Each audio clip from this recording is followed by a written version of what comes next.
তো আমি রিসেন্টলি বেশ কয়েকদিন আমার সাইকেলে দেখতেছি যে হচ্ছে প্যাডেল ক্র্যাঙ্ক এসব থেকে প্লে আসতেছিল।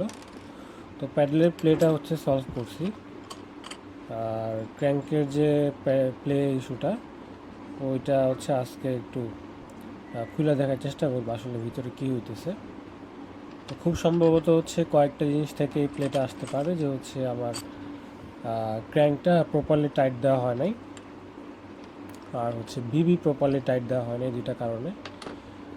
আর বিয়ারিং ক্ষয় হয়ে যাওয়ার চান্সটা আসলে খুবই কম, কারণ হচ্ছে বিবি হচ্ছে নতুন, খুব বেশি দিন চালানো হয় নাই। তো এটার যে প্লেটা আসতেছে এটার হচ্ছে এটা ক্র্যাঙ্কের কোনো একটা ইস্যু, কারণ এই আমার এই ক্র্যাঙ্কটা হচ্ছে চিপ ক্র্যাঙ্ক, সস্তা ক্র্যাঙ্ক। এইটার হচ্ছে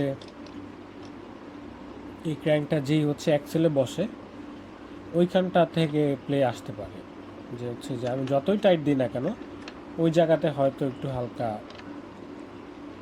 হ্যাঁ হালকা একটু এরর থাকতে পারে, যার কারণে ওখান থেকে প্লেটা আসতে পারে।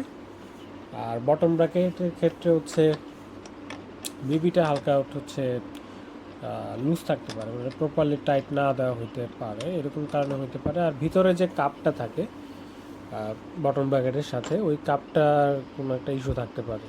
তো খুলে দেখি কী অবস্থা, আশা করতেছি সলভ হয়ে যাবে।